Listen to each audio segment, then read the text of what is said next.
Right now, sitting in your living room, there is a piece of furniture that you probably love. It feels like a reward at the end of a long day. But what you don't realize is that this exact item is secretly stealing your independence, day by day, hour by hour. Here in America, we have been sold a massive lie about aging. We are told that getting older means we have to slow down, that we need to take it easy, avoid stairs, buy ultra-plush recliners, and protect our joints by moving less. But this obsessive pursuit of comfort is the exact reason why millions of Americans over the age of 60 end up relying on canes, walkers, and wheelchairs. We aren't resting our bodies, we are quietly putting them into a cast. Now let's travel across the world to Japan. If you walk through a neighborhood in Okinawa or Kyoto, you will see 80 and 90-year-old grandmothers carrying groceries, tending to their gardens, and walking briskly down the street, completely unassisted. No walkers, no wheelchairs. Why? Is it just genetics? Is it just the green tea and fish? No, it comes down to a few hidden daily habits that American culture has completely abandoned. The good news? You don't have to move to Japan to get your mobility back. If you watch this video until the very end, I am going to show you exactly how to reverse this silent damage.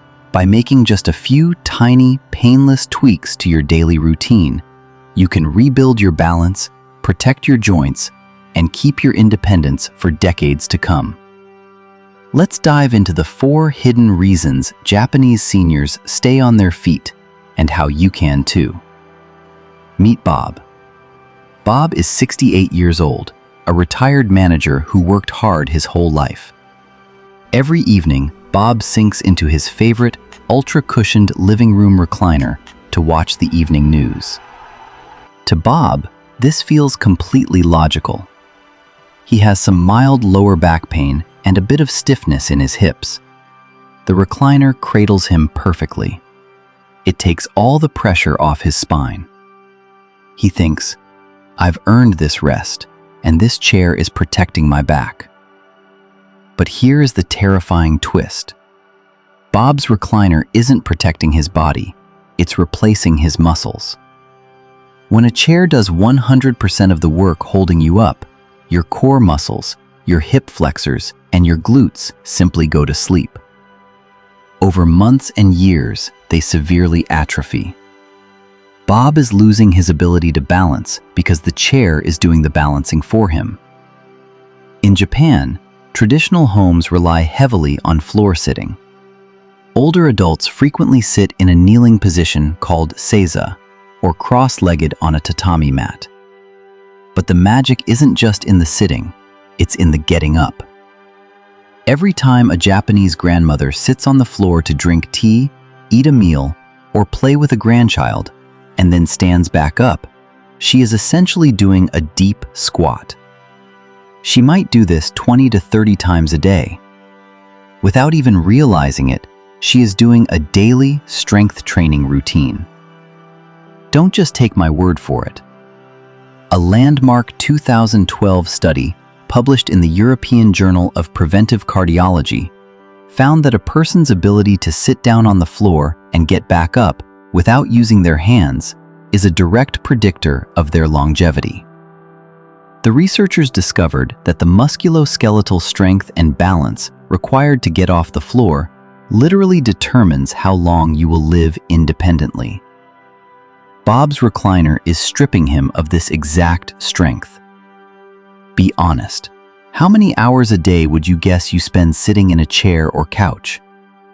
If it's more than 4 hours, type the number 1 down in the comments below. Let's see how many of us are in the same boat. But sitting isn't the only thing robbing Bob of his balance. What happens when he finally gets out of that chair and steps outside his front door is actually doing more damage to his body. Have you ever tried to limit your walking to save your joints?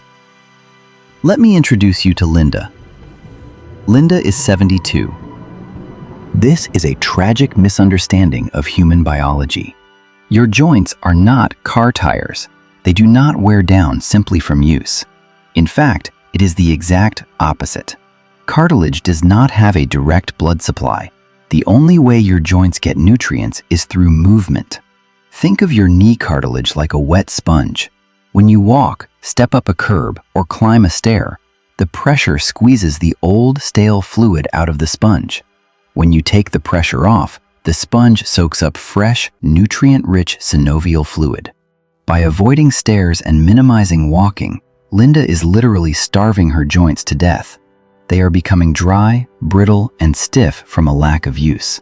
Meanwhile, Japanese neighborhoods are built for walking. Older adults walk to the train station, climb the subway stairs, and walk to the local market to carry their groceries home. This incidental daily movement constantly lubricates their joints. Leading biomechanists and orthopedic specialists agree, motion is lotion. The Arthritis Foundation explicitly states that weight-bearing physical activity is essential for keeping cartilage healthy and preventing osteoarthritis. Total rest is the enemy of a healthy joint. So, Linda is resting her legs a little too much. But there is a crucial movement involving the upper half of your body that almost no one over 60 in America does anymore. And it's a massive hidden reason why older adults suffer fatal falls. Have you reached for the top shelf today? Meet Gary.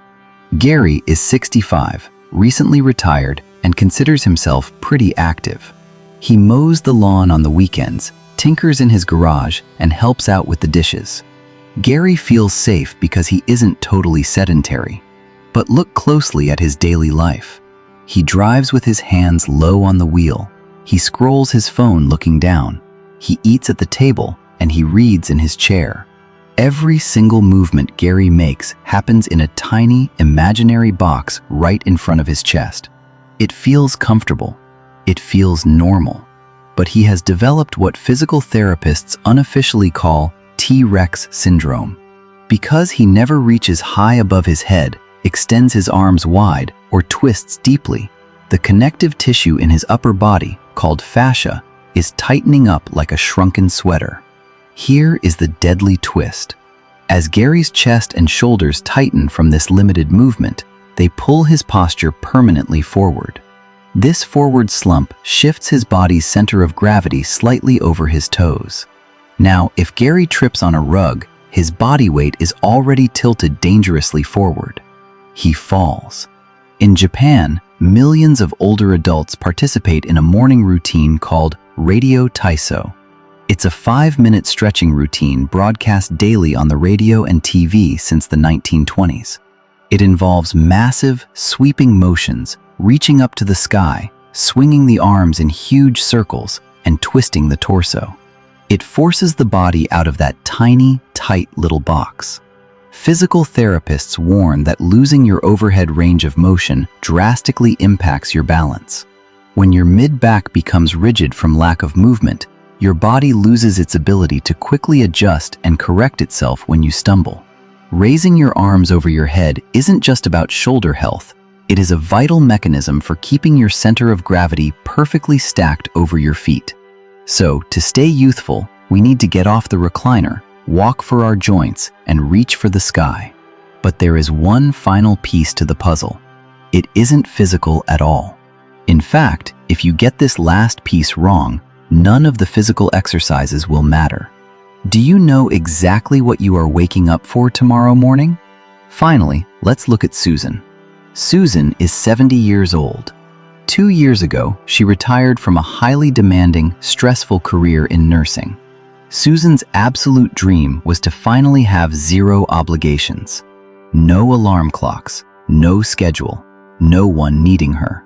She spends her days sipping coffee, doing crosswords, and watching daytime television. She thinks to herself, "I spent 40 years taking care of everyone else.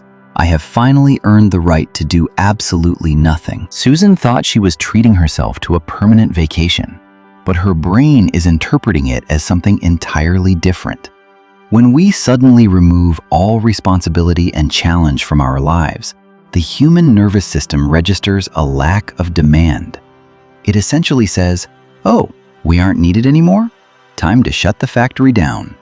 Without a driving purpose, Susan's cellular repair slows down, her immune system weakens, and her muscle loss accelerates. She is aging twice as fast simply because she has no compelling reason not to. In Japan, particularly in the blue zone of Okinawa, the concept of retirement doesn't really exist in the way Americans view it. Instead, they have ikigai, which roughly translates to your reason for getting out of bed in the morning. For a Japanese grandmother, her ikigai might be tending to her community garden, teaching a traditional craft to neighborhood children, or leading a daily walking group. It demands that she shows up. This isn't just a charming cultural philosophy, it is hard science. Researchers at the Rush Alzheimer's Disease Center conducted a multi-year study on older adults. They found that individuals who scored high on having a purpose in life were 2.4 times less likely to develop Alzheimer's disease. Furthermore, those with a strong sense of purpose physically walked faster and had a significantly stronger grip strength than those who felt aimless. Your brain literally commands your body to stay strong when it knows it has work left to do. So, what does this all mean for you? It means that aging is not a slow, inevitable slide into frailty. The walkers, the canes, the stiff joints, they are not your destiny. They are simply the result of an environment that has made us a little too comfortable.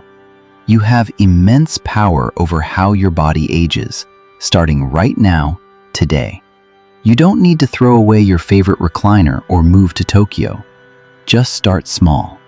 Tomorrow, try sitting on the floor for just 5 minutes while you watch TV and practice getting back up. Park a little further away at the grocery store and let your joints soak up those nutrients. When you wake up, take 2 deep breaths, reach your hands as high as you can toward the ceiling, and stretch your chest open.